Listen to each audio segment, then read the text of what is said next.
Well, hi there. This is our first quiz and the solution for it. I'm wearing my Engineering Flow chart T-shirt that my kids gave me. I think I mentioned, all my kids are electrical engineers, as is my son-in-law David. So we have five of us in the family.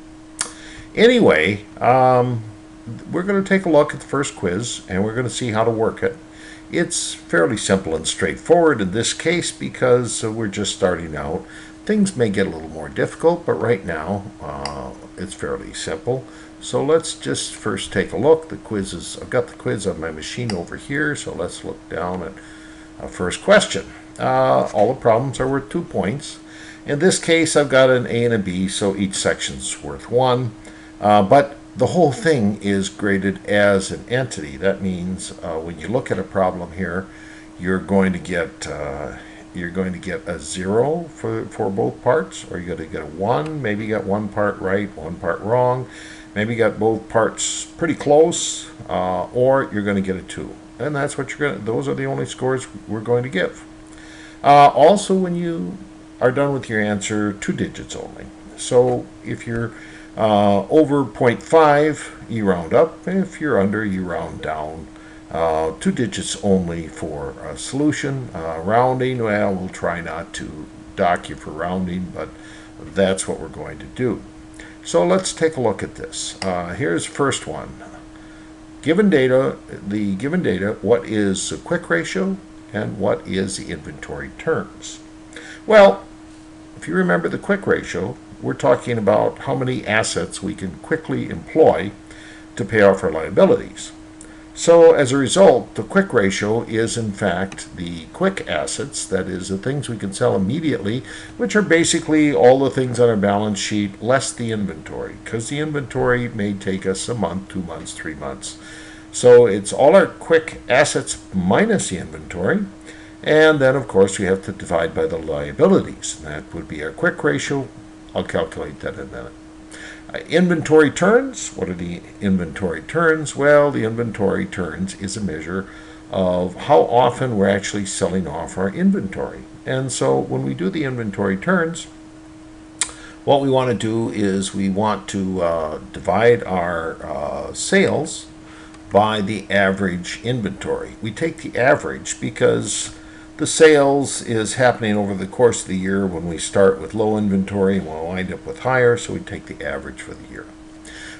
If we look up here, we can find that data, of course, quickly.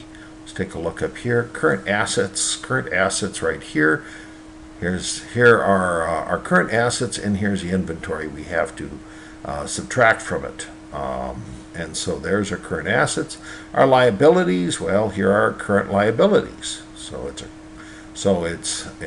will be this minus that divided by liabilities. So let's just do that quickly.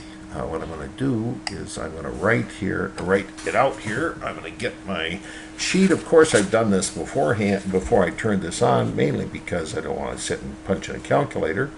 So let's do the quick ratio. The quick ratio. I'm not entirely used yet to writing on this tablet. I've written on other tablets, but this one's still a little awkward for me, so you'll have to forgive my handwriting. I'll get better. The quick ratio. All right, we want the quick assets minus the inventory. Quick assets are 3. I'm going to do it in thousands because that's what we're given it in. 3,690. 1, 2, 3. Since it's in thousands, this is billions. 34 billion. All right. So that's how much we have, minus 509, 1, 2, 3, 509 million. So there's that, divided by what are our current liabilities? Well, they're 14 billion, 14, 0, 9, 2, 9, 2, 1, 2, 3, and so that equals 2.4. 2.4. The meaning of that is we have 2.4 times as much cash or equivalents on hand as what we're going to have to pay very quickly, so our lenders will be happy with us because we have a reasonable amount of cash. Now let's see, where did my pen go? There we go. Let's move down a little bit on the sheet. Come on. Okay, and the second one was the inventory turns. So we want the inventory turns, and the inventory turns are first we have to take our inventory, which is 500, and we looked at that a minute ago, 509 million, and we're going to or excuse me, we want to start with the sales, not the inventory. So I'll just scratch that out. The sales, 32,478,000,000, and of course the other 3 zeros we're not writing down. And now we want to divide by the inventory, and of course we want the average inventory because this is sales over the year, and our inventory changes, so we're going to use the average value, and that's 509 million plus was what it was at the end, and the start of the year was 346 million. So we have that divided by 2, of course, to get the average. So if we do that and we just plug and chug, we get 76. Very enviable. This company is turning their inventory 76 times in a year, or in other words, as they sell their inventory, on average they only have to keep it 1/76th of a year, about 5 days. That's very good, very good. All right, let's go down and let's look at the problems again. So that's the first one. Here comes the second problem. Second problem, assuming the average sales price of the company's stock was $44.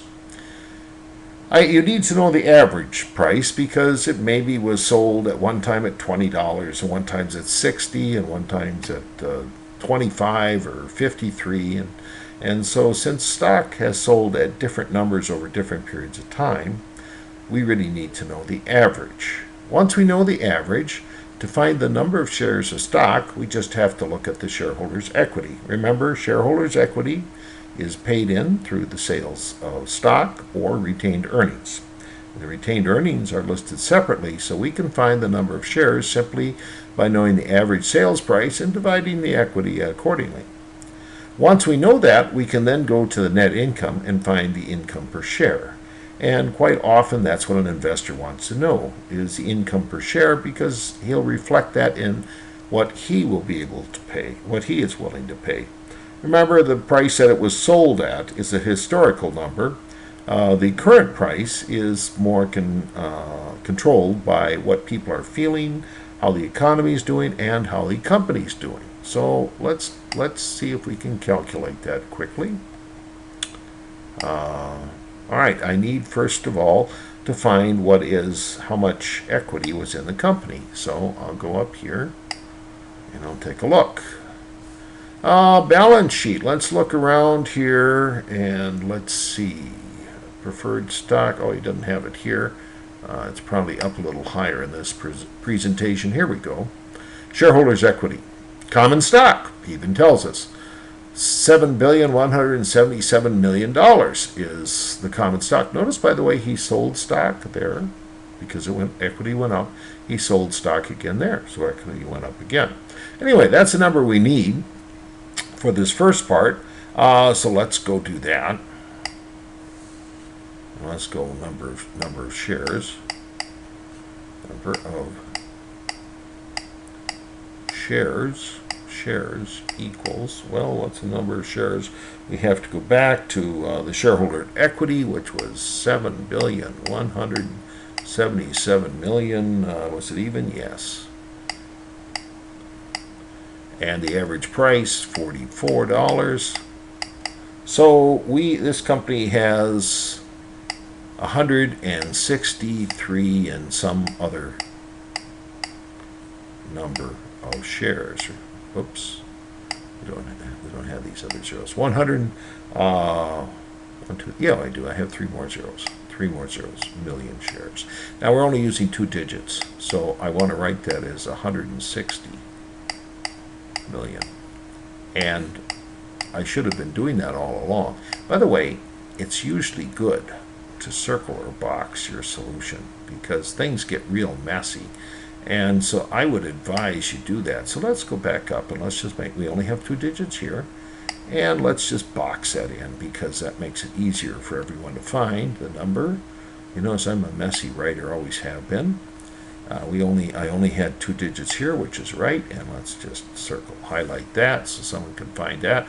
If you don't highlight, if they can't find your solution, if we can't find your solution, it's wrong. It just has to be because we can't find it.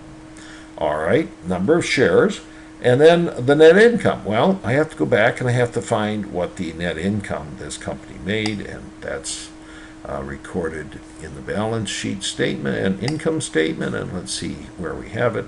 Net income. Net income, $4,834,000,000. So if I go back here, then I have let's see, I want income per share. Income per share is equal to, well, I have 4,834,000,000.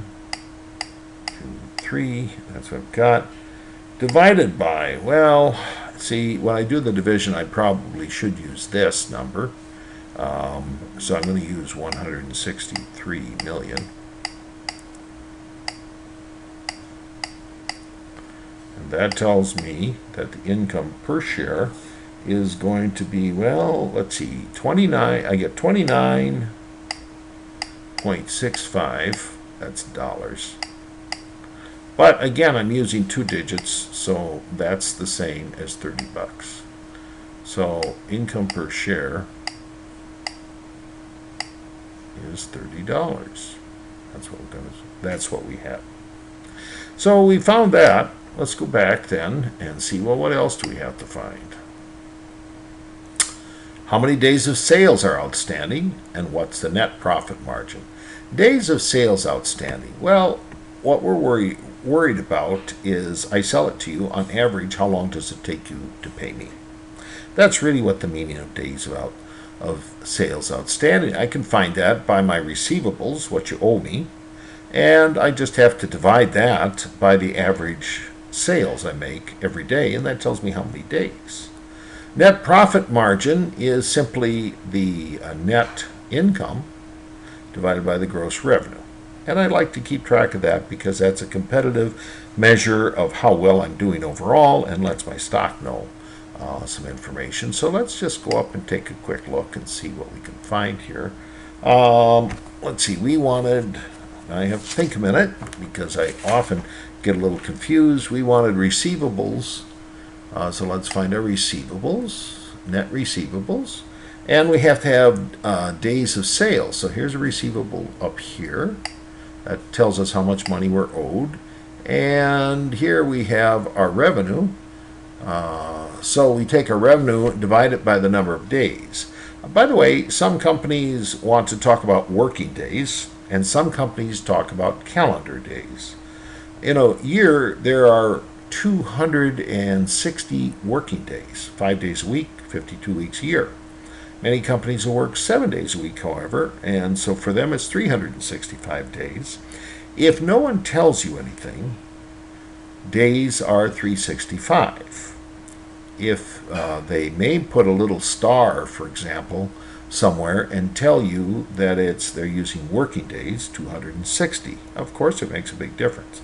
We're going to use 365 unless we say otherwise. So that's how we're going to get receivables and sales per day. We're going to take this, divide by 365. That's the average sales in a day. And we're going to divide our receivables by that. It tells us how many days on average till we're paid. Net profit margin, well, we've got to go down here. And let's see, here we have the net income. That's how much we made, $4,834,000. And of course, we have to divide that by how much we sold, $32,479,000. And we want that expressed as a percent. And that will tell us our profit margin. So let's just do that quickly. Looks like I need to move down here a little bit. And so what I want is the days outstanding. I want days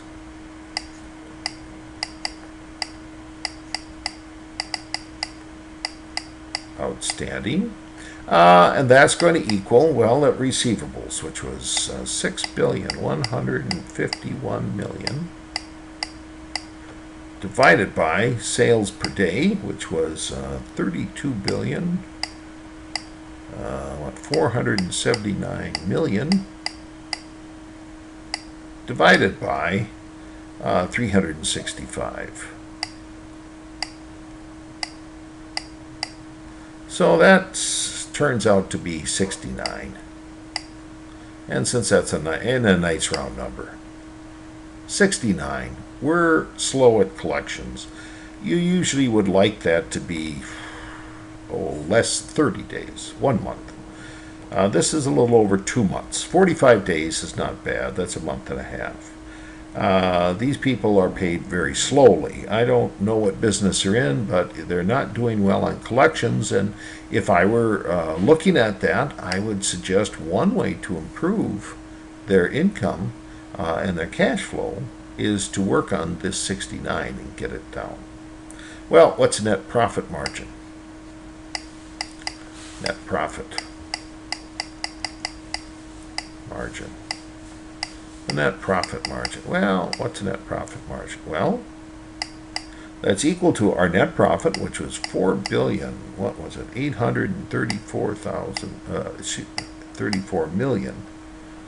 dollars. By the way, unless you're told otherwise, you just assume these things are in dollars. If you're looking at a German company, they're in Deutsches Mark. But since we're here, we're going to assume dollars unless we tell you otherwise. So that's divided by the gross sales, 32,474,000,000, and that is 14.9. Oops, that's, 0.9. And it's this, but that's in a percent. So to get a percent, I have to take that ratio times 100%. And since I want a whole number, well, that's 15, right? 15%. That's my net profit margins, 15%. So that's how you would solve this particular quiz. You can see it's not really hard. You have to remember definitions. But you should know when you're done with it. You should be able to think, well, what does this tell me? Net profit margin, 15%, I'm doing real well in profitability. My days outstanding sales, 2 months, I need to collect my money a little quicker. Income per share, 30 bucks. Well, I have to take a look and see what my competitor's doing, but that can tell me how well I'm doing compared to other companies like me, and probably doing well. 160 million shares, well, that's just something that you have to get along the way. Inventory turns 76 times a year. I'm doing a good job on my inventory. It's turning 76 times a year. Or another way to look at it is I make something that's in inventory 5 days. That's quite good. Not quite just in time, but very good. Quick ratio 2.4. I have some good money.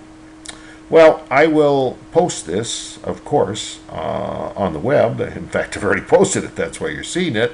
Hopefully, this helps you a little bit. Take a look at the problems. We're going to be moving on from here, and we'll talk to you later.